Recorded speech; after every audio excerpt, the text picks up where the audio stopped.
Hey, Rick Sayes here. Welcome to another episode of the Outdoor Biz Podcast, where I hope to provide entertaining conversations with retailers, brand managers, athletes, executives, and others in the outdoor biz to get their stories, tips, strategies, productivity tricks, and ideas that you can apply and take your career or business to the next level.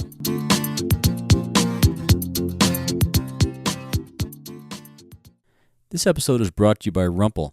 I use my Rumpel blanket on chilly photo shoot mornings making coffee. I love it. My Rumpel blanket takes the chill off while I'm waiting for the water to boil. It also keeps me toasty stargazing at night. Get 15% off your Rumpel blanket with code OutdoorBizPod at rumpel.com. That's OUTDOORBIZPOD for 15% off your next Rumpel blanket at RUMPL.com. Hey guys, this episode is with Adventure Travel Trade Association Executive Director Shannon Stowell. Shannon tells us about his first exposure to adventure travel and offers some advice for anyone wanting to get into the adventure travel biz. Enjoy. Hey guys, today I'm speaking with Shannon Stowell from the Adventure Travel Trade Association. Welcome to the show, Shannon. Thanks so much, Rick. Yeah, good to have you on. So let's start with your first exposure to adventure travel. What was that like? You know, it was, I would say first exposure was actually through reading. I grew up as a city kid, a suburban city kid rather, in the Denver area. But I was an avid reader of adventure stories, like authors like Jack London and John Steinbeck. Nice. And so I think that's really where my mind first kind of lit up around adventure travel. And then when I was 17, I was part of a group that went to Fiji to build a dormitory for a kids camp. Oh, very cool. And so I got to live in a pup tent in outside of a small village in Fiji for 3 months with no bathroom, no running water. And so we bathed in the river and we used an outhouse and really got to hang out with a lot of the locals. Wow, and cool. Spend time in Fiji. So it was an absolutely incredible experience. Yeah, that would really cement your love for adventure travel, I guess. Definitely. Yeah, and you went diving again, you were telling me? Yeah, I went to Cozumel and the Riviera Maya in Mexico as a college student, a young biology student. I saved up my money and went out over a Christmas break. Nice. With a course that was being offered and got to experience just an amazing time in the Riviera Maya region of Mexico and Cozumel before it was before the cruise industry kind of turned it into a million trinket shop. So it was quite an amazing experience. Way back in the day. Yeah, that's awesome. Mm-hmm. And so you guys have an event coming up, right? World Summit that you guys do once a year? That's right. So for the last 13 years, I've been running the Adventure Travel Trade Association. And we connect all year long, but mostly online. And once a year, we have this big powwow that we call the Adventure Travel World Summit, where around 850 professionals from the adventure tourism and outdoor rec industry from all around the world show up in a specific location that's been picked more than a year in advance. And we adventure together. We dive into business issues. We focus on sustainability problems. We get people inspired and educated and connected. It's as one of our Argentinian members put it to me a few years ago. He said, there's two things that I look forward to every year, Christmas and the Adventure Travel World Summit. So that feels really good. That's awesome. That's our big event. Yeah, I was fortunate to go to the one in Anchorage last year. It was amazing. You guys had all kinds of great workshops going on every day and just a fabulous networking time. It was a great job. Yeah, it was awesome.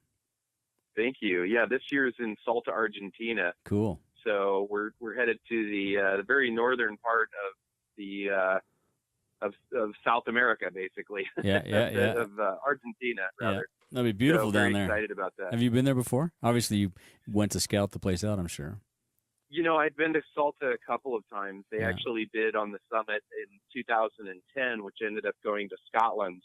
But I have spent some time there, and it's a very impressive region. It's got lots of variety. And then you add in the culture, the history, the archaeology, and the wine country and the food, and it's a pretty dreamy place to have a bunch of adventurers go and hang out for a couple of weeks. I'll bet. So there's a lot of buildup, a lot of energy goes into that. How long does the afterglow last from once you guys put that on? It kind of never stops because in the old days we would do the event and then everybody would go into a little bit of a hibernation for a couple of weeks. But oh, sure, yeah.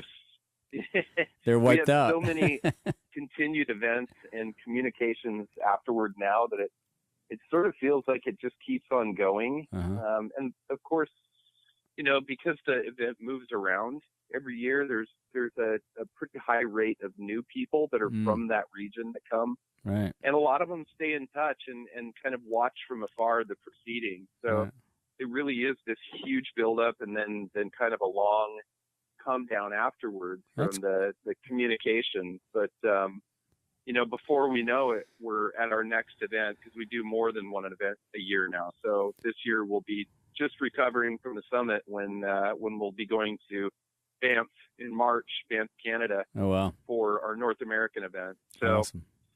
It kind of feels like it just keeps rolling now. Back in one after another. Well, that's not bad. That's a good thing. You just get the continuous effect. Yeah. It is. Yeah, that's fabulous. So what about some recent ATTA success stories? You got anything you'd like to share or maybe something that you're working on that we may not know about? You want to tell us? Yeah, I mean, I think now that we've kind of hit our stride after more than a decade of doing this, there are a few things that we've done recently that I'm just really, really happy to see have happened. We recently did something called Adventure Week, which was in Tierra del Fuego, that takes buyers and media on a trip to check a region out to, in the case of the buyers, for them to be able to meet with suppliers and sell trips to that region. And in the case of the media, of course, to tell stories. And what we've found in almost every case where we do this is that the process really helps engage and professionalize and connect that industry to the right people. And so with the recent one to Tierra del Fuego, we were able to work with two different countries that typically Argentina and Chile don't share, tourism goals necessary. And so it's really fun to see that happen. We also just came out of Adventure Next Near East, which to our knowledge is the first adventure travel event in the Middle East. Wow, very cool. We did that in Jordan this last year in May, and that was quite the experience, watching people come together from the international community and the Middle Eastern and the Jordanian tourism communities and meet each other and do deals and kind of everybody's having their minds opened. Yeah. We did that last year in the Balkans too. Oh, right. Where 12 countries came together, and you don't need me to tell you how difficult things were in that region. Yeah, no kidding. Just a decade ago, and to watch people collaborating is really, really fun for us. So, yeah, another one that is kind of different than those, Rick, would be the International Guide Standard, where we work with I sat in a more couple than 20 of experts. Yeah, I sat in a couple of workshops on that in Anchorage. Yes, exactly. Yeah. So more than 20 experts from 15 countries have, for I think close to 2 years now, under ATTA, kind of under our guidance, have really worked together to come up with what does it mean to be an adventure travel guide? Awesome. What are the basics that every guide should be able to do, to know about, to be proficient at? Right. Safety, security, sustainability, managing groups, right, interpretation, just the storytelling, things that make a trip incredible. Yeah. So you have a set of standards in place, or you're still developing them? It's still under development. Yep. And it is it is a slow process. Yeah, when you have people coming from all over the world, things are done differently. Oh, yeah, I was going to say we're finding that there are some basics. Yeah, very different around the world. Are you going to have a set of basics and then regional adaptations, or what's the format look like, at least at this really point? What we hope comes out of that is really a product that anyone around the world could take and say, how do I tailor this for my region and for my reality? Yeah, perfect. Yeah, and but by following this standard, I know that I am going to be a professional and proficient guide. That I'll be very good at what I do. Right. And it'll conform to what most professional guides around the world feel are the basics. Right. So, and have you engaged the river guide associations and the AMGA, those kind of people as well? It's a little bit different because a lot of those folks are focused very much on the technical aspects of those sports, and we would never be able to compete with that, nor would we want to. Right. Now they stand alone in their fields for that. Right. We're more focused on things like, what does it take to be a good guide? Mm-hmm. How do you manage a group? Mm-hmm. What's important around sustainability standards? Gotcha. What should customer service look like? What are the basics for medical and emergency responses? Right. Something that whether you're doing walking trips in Italy or climbing in Nepal, there are some basics that good guides adhere to. And when you've been on a trip with a good guide, it makes the experience so much more enhanced. It's almost seamless. Yeah, it's amazing. Yeah, exactly. And then when you go on an experience with a bad guide, it can ruin a trip. It can really damage an experience. So our goal is to really raise the bar.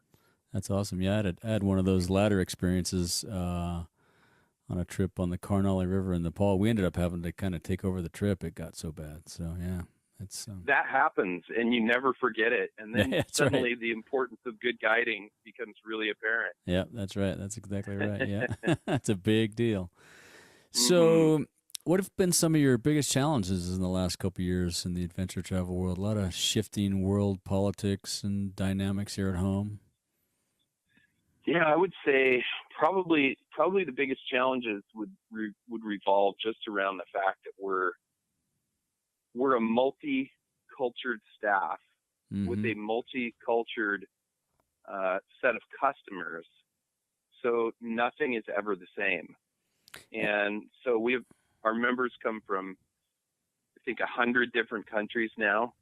And every time we put on an event, we're pulling in speakers from many different countries and cultures. And so it just gets complicated. Yeah, but because we're dealing with so many different angles, and tourism is volatile. It always bounces back, but it's very volatile. Yeah, that's true. Depending on things like pandemics or conflict or disasters, things happen. Right. That in one place may make tourism take a nosedive. So I think that's been both a challenge for us, and it's helped us because we have our hands in so many different destinations. You have a lot of resources to draw on, Yeah, and we're not beholden to any one destination crash. Right. And it gives us the ability also to pull from the rest of the network to help another place. So we pulled resources from multiple members from many destinations. After the earthquake in Nepal in 2015, we were able to provide some aid. So I would say that's tough. And then technological and social shift and the way travel is bought, marketed, just so radically different than 5 years ago, than 10 years ago, than 15 years ago. Yeah. So I would say it's just like a lot of people who deal with international business, the landscape changes constantly, and you better be flexible, because if you're rigid in your thinking and you require things to be a certain way, you would never make it in this business. Yeah, no, that's the beauty. Yeah, well, that's the beauty of adventure travel. I mean, things are going swimmingly, and wait a minute, and then all of a sudden something changes, and then they get a little unorganized, but then they go right back to swimmingly again a few minutes later. So yeah, you're right. Yeah, it requires a ton of patience and flexibility. Yeah, and you guys are pretty much a digital team, right? You don't have offices. We are. Yeah. We closed our last physical office about a year and a half ago. Oh, good for you. Oh. And went totally virtual. Yeah. And we have about 18 full-time employees, and then there are about 20 more people who do project work for us, and all over the world. And we use a lot of different technologies, and we really focus on building a strong company culture so that we can still function as a team. And it has its challenges, but we've found a way to make it work. Yeah, no, it's working for you. That's great. Yeah. And who are some of your mentors? You got any? I think you probably have a board of some sort that advises you, but do you have any mentors that you work specifically with to bounce ideas off or get encouragement? Yeah, we've got a whole advisory board. We've had advisors since day one. Okay. And I would say that our success has been, it would not have come without an incredible commitment to us from different advisors over the years. Mm-hmm. And they've been from a lot of different parts of the travel industry. We've had hoteliers and travel agents and tour operators and media, and somebody that I know you and I both know well is Steve Barker, who comes from the outdoor recreation side. He really came and he liked our vision for trying to build a stronger bridge between the adventure travel and the outdoor recreation industry. Right. And so we've been working really hard on that together. That's good. Along with a whole bunch of other advisors. That's awesome. And I'm sure they're still helping you today, right? I mean, you probably run ideas past them daily. I would guess some of them. Yeah. Ironically, coincidentally, we have an advisory board meeting tomorrow. Oh, nice. And because our board is all over the world, we do a phone call every quarter. Uh-huh. And then we try to meet in person. At any of the ATT events we do, we have a board meeting with the members that can be there. Yep. And so we'll be seeing each other in person again in Argentina in a couple of months too. Yeah, so. Awesome. And do you have any mentors outside of the advisory board? Anybody that advises you on I don't know, life stuff? Yeah. It kind of depends on the needs that we have. We've had people who have done some financial mentoring for us that aren't necessarily on our advisory board. Yeah. But the advisory board has definitely been the primary tool for helping us stay on the right path and making sure that we're staying relevant too with the different aspects of the industry. Right. That's important. Yeah. So you mentioned that you've seen adventure travel evolve dramatically over the last 20 years or so. What do you think's in the future over the next 5 to 10 years? How's it going to evolve moving forward? Yeah, there's positive things happening. There's some real risks that we're facing. The one thing that nobody argues with is that growth is going to continue. Yep. And that's a couple of different things driving that. The traveler of today is very different than the traveler of many years ago. They want to experience things more. They want a more transformative experience. Right. They don't want to be with a ton of other people. So with adventure tourism, what we see for that is there's more and more customization, more interest-based trips. So now, whereas somebody might have in the past said, I'm going to go to Thailand, now it's, I'm going to go to Thailand and I'm going to go climbing and I'm going to visit Northern Hill Tribe villages. And I've got a, kind of a foodie plan for this trip too. Oh, right. And so there's these customizations where people may combine, birding with bicycling or wine and wine with trekking, or there's so much customization. And, this is what we see with people in general now. Yeah. You can customize almost everything out there. Yeah, exactly. From food to your digital preferences to everything else. And I think that mindset is no different in travel. So more independent travelers, there's more and more travel companies who are providing travel services, and they will never meet that customer in person, and they will not guide them in person either, but they will set them on a path to experience a trip that will be much more rich because this tour operator or travel agent has become an expert on a subject and knows exactly what routes, what guides, what local experiences should be, right. A no miss. So they're like a digital concierge. Pretty much. Yeah. Pretty much more and more of that happening. Yeah. And then companies that are popping up who, I know of one that I believe they're primarily customizable trips that you can't just go on and look and see what do they have in Africa. You call them and say, "This is my dream. This is what I want to do." So they have a and menu they help you of figure things. That out. Interesting. Yeah. Mm-hmm. Yeah. It's kind of a throwback to the early days of the travel agent, but now with the information that's available and the specialization that agents and operators have, you can, if you can dream it up, there's probably somebody that can put you on that path. Somebody that can get it done for you. That's right. One of the things that I mentioned on the negative side is over tourism. Yeah. More and more places are becoming overrun. Yeah, just love to death. And so there are some destinations which I would not call adventure, but Barcelona, Venice, Cancun, places that are experiencing serious overload and in some cases local backlash. Tourist buses having their tires slashed. Wow, really interesting. Protests against tourists. Yeah.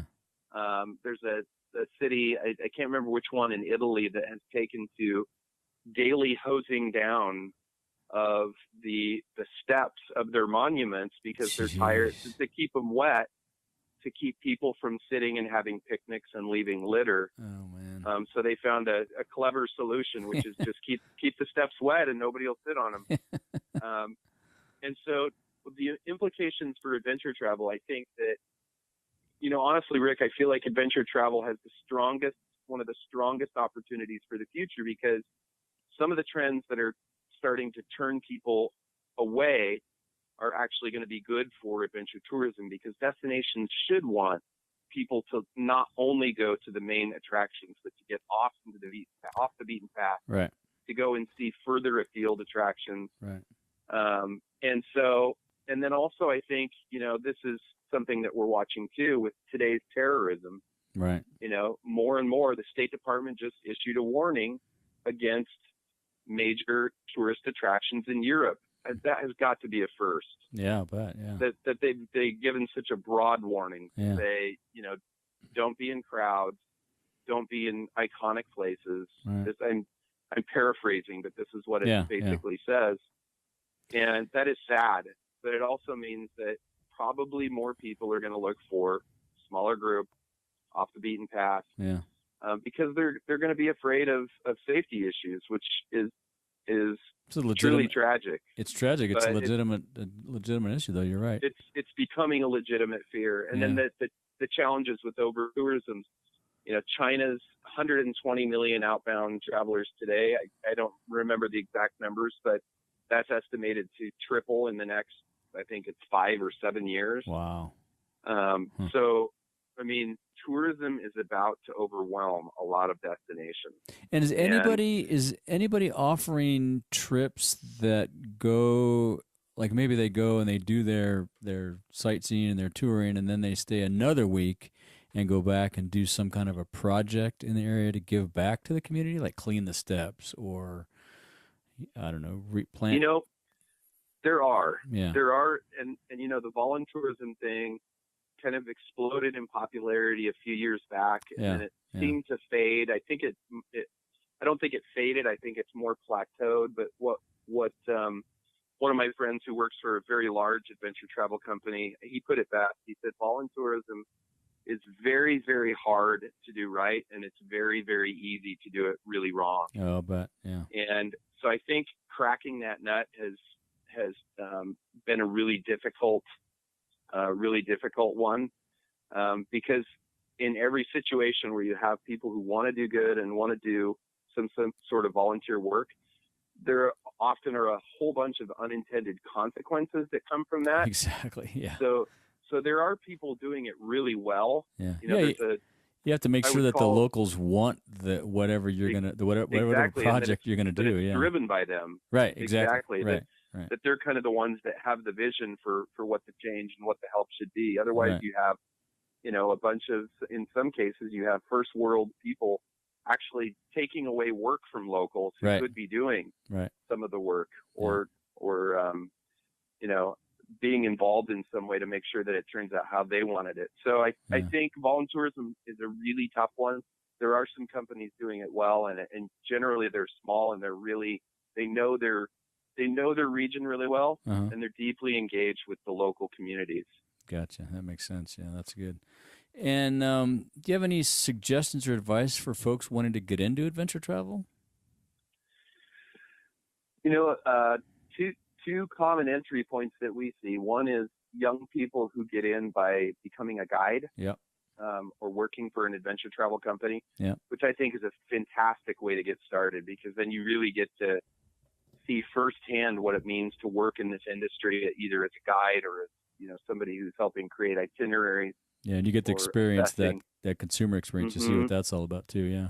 Exactly. The other, and this is sort of fun and funny, is that people who are disaffected with the careers of their choice, where they're in their 40s or 50s or 60s, and they're like, I just went on an adventure travel trip. I want to do this. I want to be a guide. Enough of this banking. Yeah, right. So we have numerous people who have come in and acquired companies or have done mid-career shifts. Uh-huh. I know of several CEOs who are former bankers. I know of a Wall Street banker right now who by night is building his adventure travel company. Wow, cool. And his goal is to quit the bank. And he said, my bank work, my day-to-day life is black and white. And the adventure travel work, even though it's on nights and weekends, it's like living life in color. Yeah, and that's a good analogy. I love that. Yeah, and then there's also professionals in our space. We have lawyers and financial people who have figured out how to find their niche in the adventure travel industry, where Sure, right. they've combined their professional skill set with Right. what they love to do. So those are the two common entry points. People who have done enough in their career that they feel like I've done enough cubicle time, and Yeah. I want to actually get out there and do something like this now. Yeah, that's awesome. It's a tough shift for some. For others, they never look back. Transition right into it. Yeah, the best days of my life were when I was a river guide. I tell you, being an adventure guide has got to be pretty darn fun. Mm-hmm. So, what other outdoor activities do you participate in? You're a pretty active guy. Yeah, kind of the standards: hiking and biking. I used to do a little fly fishing, and the thing that I do the most now is stand-up paddleboarding. Oh, cool. When that came on the scene, I kind of smirked at it when it first came out, and then I tried it, and I liked it okay on lakes, and then I tried it on rivers and got absolutely hooked. Yeah, and awesome. So my wife and I do that. We actually try our stuff in every situation we can. We've gone crabbing. Oh, wow. On the ocean with our stand-up paddle boards, where we load up the boards with crabbing gear. Yeah. Paddle out, drop the pots, go find an isolated beach, have a picnic lunch, and then go back and pull the pots up later. Man, that's awesome. So that's become kind of our new exploring tool. It's the stand-up paddleboard. Yeah, very cool. And how about some favorite books that you have, venture books or books do you give books as gift very often? Gifts? I do. Yeah. It was funny when you asked that question. There are a couple of books. There's 3 books that I buy every single time I see them. Oh, wow. I go to used bookstores fairly often and kind of browse, see what's in there. And there are 3 books that I have loved so much that I buy a copy and I give it to somebody. And I actually think I don't even have all of these in my own library anymore because I give them away. That's great. Right. One is The Man-Eaters of Kumeyaun by Jim Corbett. And it's a story of a gentleman who was raised as a British diplomat's son in India, who had a kind of a supernatural gift for hunting man-eating animals. And what's remarkable about his stories is not just the adventure and thrill and risk that you would imagine of somebody walking around on foot hunting man-eaters back in the day in the 20s and 30s. Right. But he had this incredible conservation ethic where he genuinely cared about the animals, he cared about the people, he cared about the environment. Cool. And compared to a lot of the quote great white hunter right, exactly, novel or writings from that era. It's a completely different angle. It's a breath of fresh air, and nobody knew the outdoors like this guy. He would wander into the jungle with a gun, 4 or 5 bullets, and not even water, and emerge 2, 3, 4 days later, having done what he needed to do. And it's an incredible story. So he's one of the original survivalists. Very much so. Yeah, and it was generally, he was helping Indian villages where sometimes they would have lost up to 200 people from a single man-eater, or 300. I think that the records were up in the 400 and 500. That's amazing. I'll have to pick that up. That sounds like a great read. Huh. It is. And, he generally would also comment on the fact that usually it was human source that caused the man-eater, where they'd shot an animal and injured it, and it couldn't function anymore, and it had to go for softer prey. Interesting. So he had a really interesting take on it all. Yeah. West with the Night, Beryl Markham. She was a female pilot in Africa in I think it was the 40s and 50s. Her story is incredible. Cool. And then I think I've heard of that one. Yeah, West with the Night's incredible. Silence by Shusaku Endo, I think, is another very powerful novel that every time I see that book, I buy it and give it away. Wow, I haven't heard of that one. I'll have to look that one up. And how about your best gear purchase under $100? Well, recently I would say I had to think about 2 different ones that have both been very important to me. You can have 2. Doesn't have to be one. Okay. One is the Grail. It's that water filter bottle where you dip the cup in the river or lake. Yeah. And then it's like a little press pot. You just press the middle down, and presto, you've got a cup of clean water. Oh, it's like a French press with clean water. Exactly. I love it. Oh, I'll have to check for that our out. river trips. Yeah, I don't know about that. Huh. No more carrying a bunch of bottles. Right. It's just we just use the Grail. Huh. Cool. And and the other is I bought one of those NRS Hydroskin tops, which is just the right amount of warmth to spend a day on the river, or even in and out of the river. Right. It gives you just enough that you can enjoy the cool, but not be chattering. So those are probably my 2 favorites right now. Awesome. Well, we'll put links to those in the show notes and the books as well. Yeah. Nice. And any tools you use to stay motivated or productive or sane? Any apps or any online tools? I'm like the worst person to ask this. Because any analog tools? I have these little tiny notebooks I carry all around, and I don't put it in my phone. Sometimes I do, but a lot of times I just write it down in my little notebook. And I carry a notebook on my trips, and I find that because we're so digitally connected, that for me, staying motivated means being unplugged more. Right. That's good. Yeah, so I like that. Yeah. My email stopped working on my mobile phone about 3 years ago. And instead of fixing it, I decided to leave it broken. Nice. And so I can see the emails that come in, but I can't respond. I could, of course, fix it, but I've just decided not to. Man, doesn't that drive you nuts sometimes, though, when something comes in maybe from family or from... If it's really urgent, Rick, I will get on the phone and call and say, "Hey, I saw your email.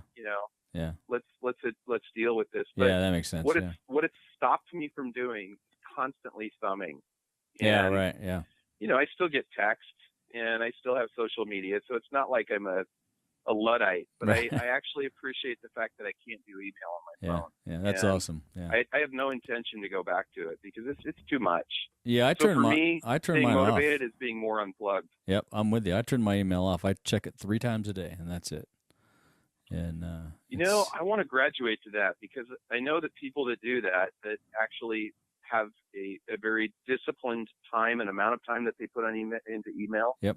That it's very, very healthy, and it allows you to stay focused.